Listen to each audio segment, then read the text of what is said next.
Kama una biashara au una kampuni na unataka kufanikiwa kwenye hiyo biashara au kwenye hiyo kampuni, fanya mambo haya ambayo nitakwenda kukwambia. Kitu cha kwanza, lazima uwe na imani kwamba hiyo biashara yako au hiyo kampuni yako inaweza ikakua na ikakufikisha mbali. Imani itakufanya hata kama unakutana na changamoto kwenye hiyo biashara, kwenye hiyo kampuni, imani itakufanya usikate tamaa, uendelee kufocus. Sawa? Ndio jambo la kwanza. Jambo la pili, usikate tamaa. Yaani usijione kwamba mimi na miaka 40 na miaka 45 biashara yangu bado haijawa kubwa, siingizi pesa nyingi, ukakata tamaa. No. Only just numbers. Kwa mfano, McDonald, mwanzilishi wa kampuni ya McDonald, alianzisha kampuni akiwa na miaka 52. Lakini pia mwanzilishi wa brand ya Adidas alianzisha akiwa na miaka 48. Sawa? Mwanzilishi wa brand ya Dio au Christian Dio alianzisha akiwa na miaka 41. Na mwanzilishi wa brand ya Red Bull alianzisha akiwa na miaka 53. Sawa? Kwa wewe una miaka 35, miaka 40, unakata tamaa, unajiona kwamba umri umeshaenda, ni ngumu tena kufanikiwa kwenye biashara. No, unaweza kufanikiwa. Jambo la tatu, usijilinganishe na watu wengine. Kila mtu amepangiwa kufanikiwa kwa wakati wake. Kuna mwingine amefanikiwa akiwa na miaka 20, mwingine akiwa na miaka 25.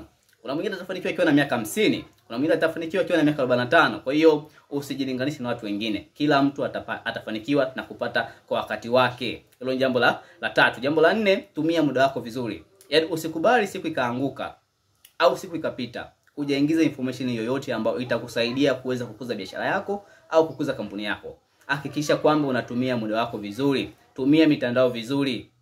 Sawa? Hilo ni jambo la nne. Jambo la tano, kuwa mwaminifu. Kwa sababu hapa duniani tunaishi na watu. Hakuna malaika au Mungu hawezi kushuka kutoka mbinguni akaja duniani hapa kukusaidia moja kwa moja. Mungu atatumia watu. Sawa? Kwa Mungu anapokupa watu, kuwa mwaminifu kwa wale watu. Unaweza kupata watu wanakuamini, wanakupa mzigo bila pesa.